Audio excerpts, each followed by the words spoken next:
আসসালামু আলাইকুম।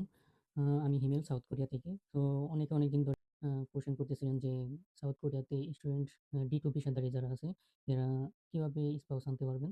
এই পুরো প্রসেসটা কি?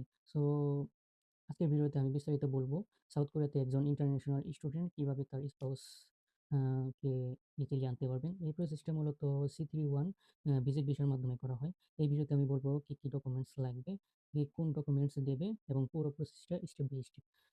সো সাউথ কোরিয়াতে স্টুডেন্টদের স্পাউস সাধারণত C31 ভিসার মাধ্যমে আসে। এই ভিসার জন্য স্টুডেন্ট অবশ্যই ভ্যালিড D2 ভিসাধারী হতে হবে। দেন আপনার একটা লিগালি রেজিস্টার্ড ম্যারেজ সার্টিফিকেট থাকতে হবে।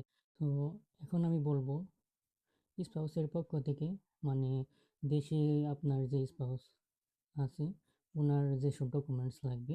এট ফার্স্ট আপনার লাগবে ভিসা অ্যাপ্লিকেশন ফর্ম। এটা অবশ্যই কোরিয়ান এম্বাসির অফিসিয়াল ফর্ম হতে হবে।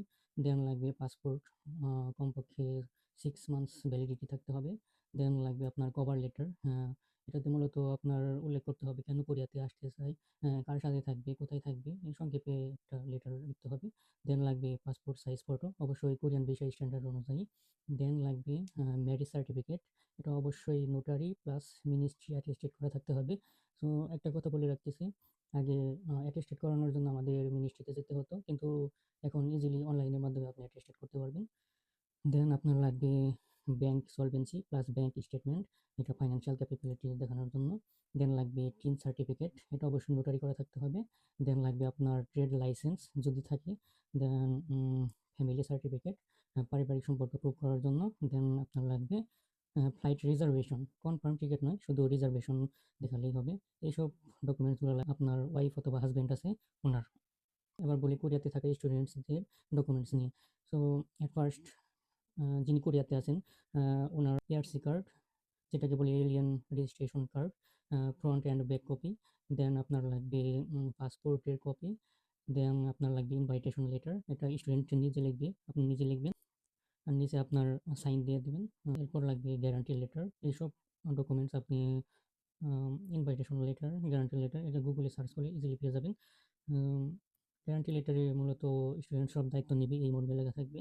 দেন আপনার লাগবে হাউস কন্ট্রাক্ট, যে বাসা থাকার প্রমাণ, যে আপনার নিজের নামে সাউথ কোরিয়াতে বাসা ভাড়া নিয়ে থাকেন, এই একটা হাউস কন্ট্রাক্ট লাগবে। দেন লাগবে এনরোলমেন্ট পেপার, ইউনিভার্সিটি থেকে নেবেন। দেন লাগবে ব্যাংক স্টেটমেন্ট, আপনার ফাইন্যান্সিয়ালি স্টেবিলিটি দেখাতে হবে। দেন আপনার লাগবে ট্যাক্স সার্টিফিকেট, আপনি যে কোনো ট্যাক্স অফিসে যেয়ে বললেই ওনারা আপনাকে দিয়ে দিবে। এই সকল ডকুমেন্টস প্রিপেয়ার হওয়ার পর আপনার যে কাজ, সেটা হলো আপনার স্পাউস দেশে যিনি আছেন তিনি কোরিয়ান এম্বাসিতে আবেদন করবেন। এখন কোনো রিজার্ভেশন লাগে না, আপনি ডিরেক্টলি কোরিয়ান এম্বাসিতে অ্যাপ্লাই করতে পারবেন। দেন কোরিয়াতে যিনি আছেন ওনার সব ডকুমেন্টস স্ক্যান করে পাঠাবেন। 1 থেকে 2 উইকসের মধ্যে আপনার রেজাল্ট দিয়ে দিবে।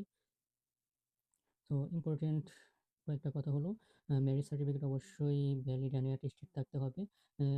ফেক বা ইনকমপ্লিট ডকুমেন্টস দিলে ভিসা কিন্তু রিজেক্ট হতে পারে। ফাইন্যান্সিয়াল প্রুফ যত স্ট্রং হবে আপনার ভিসা পাওয়ার চান্স কিন্তু তত বেশি হবে। এই সকল ডকুমেন্টস আমি ডিসক্রিপশন বক্সে দিয়ে দিচ্ছি, আপনারা এখান থেকে চেক করে নিতে পারেন। আজকের ভিডিওটা এই পর্যন্তই। সকলে ভালো থাকবেন। আসসালামু আলাইকুম।